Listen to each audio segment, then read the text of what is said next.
আসসালামু আলাইকুম প্রিয় অনার্স চতুর্থ বর্ষের শিক্ষার্থী ভাই বোনেরা, আশা করি সবাই ভালো আছো। তোমাদের জন্য নিয়ে আসলাম রাষ্ট্রবিজ্ঞান সাজেশন, রাষ্ট্রবিজ্ঞান বিভাগের আধুনিক রাষ্ট্রচিন্তা। পরীক্ষার তারিখ 6/8/2025, বিষয় কোড 24, 19, 17। যাদের পরবর্তী সাজেশন লাগবে, কমন সাজেশন, তারা অবশ্যই আমাদের এই চ্যানেলটি সাবস্ক্রাইব করে রাখো। ভিডিওটা একটা লাইক দাও, ভিডিওটা কমেন্ট করে জানাও তোমাদের পরবর্তী কী পরীক্ষা আছে।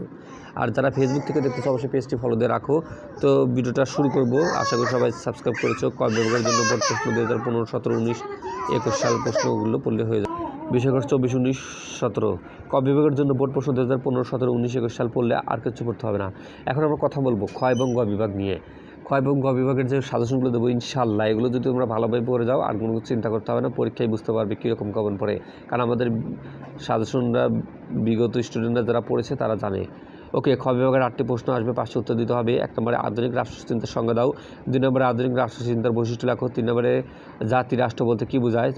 4 নম্বরে রেনেসাঁ বলতে কী বোঝায়। 5 নম্বরে ম্যাকিয়াভেলিবাদ কী। 6 নম্বরে ম্যাকিয়াভেলি নৈতিকতা দ্বৈত মানদণ্ড বলতে কী বোঝায়।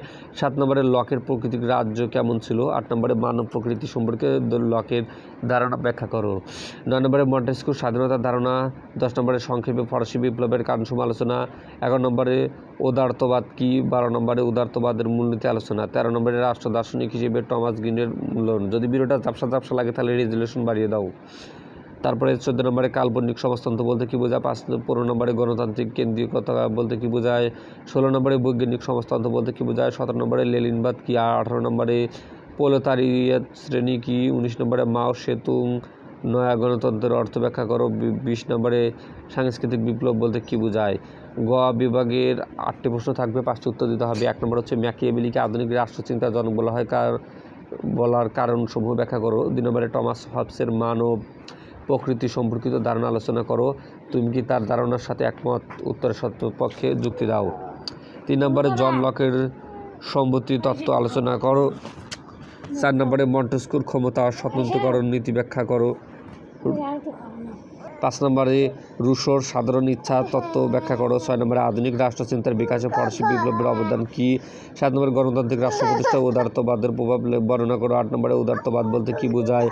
উদারতবাদের বৈশিষ্ট্য আলোচনা করো। 9 নম্বরে জেরেমি বেনথামের উপযোগবাদ তত্ত্বটি আলোচনা করো। 10 নম্বর শক্তি নয় ইচ্ছাই রাষ্ট্রের ভিত্তি, এইচটি গ্রিন ব্যাখ্যা করো।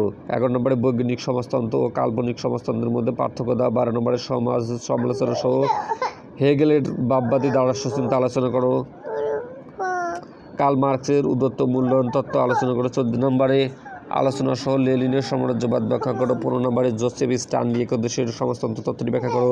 16 নম্বরে মাওবাদ কি, মাওবাদের বৈশিষ্ট্য। 17 নম্বরে বর্তমান গণশ্রেণীর মাওবাদের পরিবর্তনসমূহ আলোচনা করো।